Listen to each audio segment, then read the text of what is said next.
আজকে বানাবো একটা নতুন রেসিপি তোমাদের জন্য, ফুলকপি বাটা।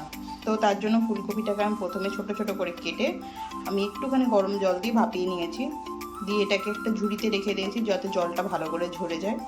আমি কড়াইটাকে একটু ভালো করে গরম করে নিচ্ছি।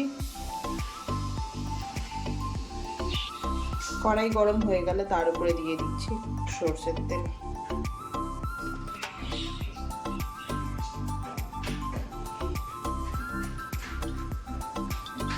তো এই যে তেলটা গরম হয়ে গেছে, এবারে দিয়ে দেব দুটো শুকনো লঙ্কা, একটা কাঁচা লঙ্কা। কাঁচা লঙ্কা শুকনো লঙ্কাটা ভাজা হয়ে গেছে, এবার এটা আমি তুলে নেবো। এই যে কাঁচা লঙ্কা শুকনো লঙ্কাটাকে তুলে রেখে দিয়েছি, এবারে এর মধ্যে দিয়ে দেবো কপিগুলো। এবার কপিগুলো দিয়ে দিয়েছি, কপিগুলোকে দিয়ে এবার ভালো করে ভেজে নেবো। কপি ভাজার সাথে সাথে একটুখানি দিয়ে দেবো হলুদ গুঁড়ো, খুবই অল্প পরিমাণে। আর দেবো এবারে পরিমাণ মতো নুন।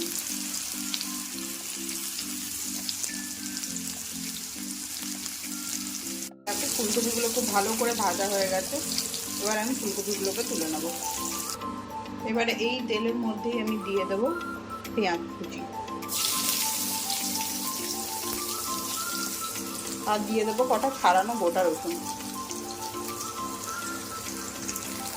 আর এরই মাঝে দিয়ে দেবো একটুখানি কালো জিরে। এরপর এটাকে খুব ভালো করে ভেজে নেবো। তো এগুলো খুব ভালো করে ভাজা হয়ে গেছে, এবার আমি এটা তুলে নেবো। আমি মিক্সিতে বেটেছি, যদি তোমাদের কাছে শিলনোড়া থাকে তাহলে ওটাতেই বেটো, কারণ ওটাতে টেস্ট বেশি হয়। যেহেতু আমার কাছে শিলনোড়া নেই তাই জন্য আমাকে মিক্সিতেই বাটতে হয়েছে। আর চেষ্টা করে একটু মিহি যেন একবারে না হয়ে যায়, যেন জিনিসটা একটু গোটা গোটা থাকে, তাহলে টেস্টটা একটু ভালো হবে। ফাইনালি আমার ফুলকপি বাটা রেডি। তো এটা ঘরে বানিয়েও দিয়ে আমাকে ট্রাই করে বলো যে কেমন হয়েছে।